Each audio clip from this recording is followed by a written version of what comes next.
Alex Caruso babalik nga ba sa team ng Lakers? Isa sa nakakagulat na desisyon ng Lakers sa nakalipas na season ay ang hayaang malagay sa free agency si Alex Caruso. Si Caruso ay nag-sign ng 4-year $36.98 million contract sa Chicago Bulls. Gayunpaman ay sinabi nito na willing sana siyang manatili ng Lakers kahit pa mas mababa ang i-offer sa kanya noon. Ang Lakers naman noon ay may kakayahang i-match ang contract dahil may bird rights sila kay Caruso. Pero dahil sa luxury tax payments ng multi-billion dollar franchise ay nagdesisyon silang ipakawalan si Caruso. Sa halip ay niresign nila sa team si Talen Horton Tucker sa isang deal na mas mataas pa ang bayad kaysa kay Caruso at ito ay isang pagkakamali ng Los Angeles Lakers. Inamin naman ito ng Lakers sa publiko at nai-report pa nga na nanghihinayang ang Lakers sa pangyayari.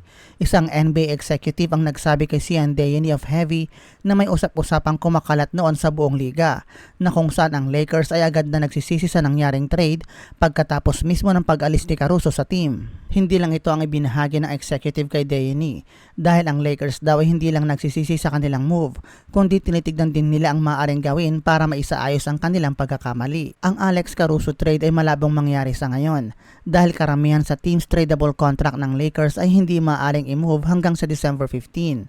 Ang Chicago Bulls din naman ay kailangan ma-realize nila na ang team nila ay kapos para maging tunay na playoff contender.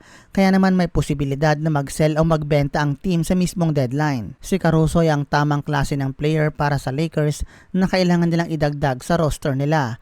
Hindi man naging gaano kaganda ang performance nito sa Lakers noon, ay di maikakaila na siya isang highly productive player at isa sa best perimeter defender sa buong liga. Si Alex Caruso ay sumusunod sa galing na Austin Reeves at maaari siyang maging ideal player ngayong season. Si Caruso ay maaaring mabigyan ang Lakers ng mas impactful na minutes kaysa sa kasalukuyang nagagawa ni Cam Reddish para sa Lakers. Si Caruso ay mayroon ding excellent rapport kay LeBron James at maaari siyang magbigay sa Lakers ng nakakatakot na closing lineup. Kung babalikan ang taon na nanalo ang Lakers ng title, ang two-man lineup na Caruso at LeBron James ay mayroong best net rating sa kahit sinumang two-man lineup sa buong liga. At ganon ka-special ang impact ng pairing sa NBA. Ang kontrata ni Alex Caruso ay nasa pagiging manageable price at may mga paraan para magawa siyang makuha muli at maibalik sa team ng Purple and Gold. Kaya ating abangan ang susunod na move ng Lakers at kung makakabalik nga ba uli sa Lakers si Alex Caruso. Miami Heat problemado dahil sa pagka-injured ni Tyler Hero. Napa-exit sa court ang Miami Heat star sa laban nila kontra sa Memphis Grizzlies dahil sa right ankle sprain. Ang injury ay nangyari sa late first quarter. Sa akmang susugod ito para mag-drive at umatake sa ring, ay natapakan niya ang paa ng Grizzlies big man na si Jaren Jackson Jr. Agad na natumba sa court si Tyler Hero dahil sa sakit ng kanyang paa. At pagkatapos ng ilang minuto ay inalalayan na siyang mapunta sa locker room.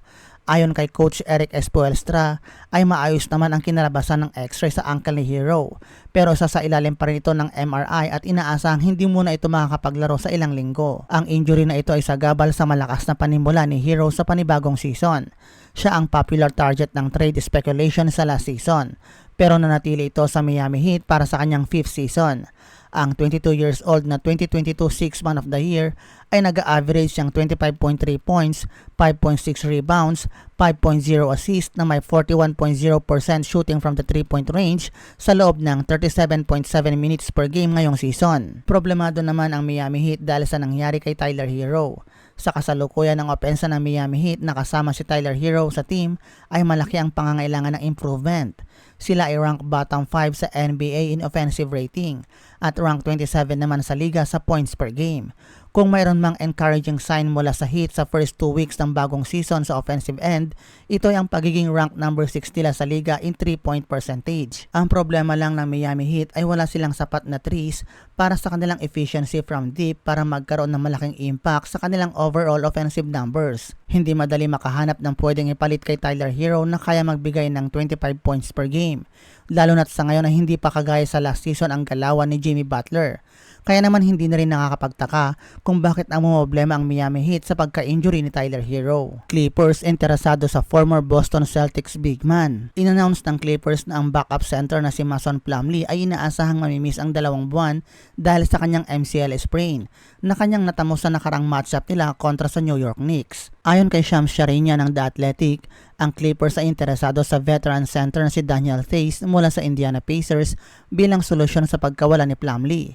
Hindi pa naglaro si Theis sa game ngayong panibagong season, pero naglaro ito ng 7 games sa last season para sa Pacers.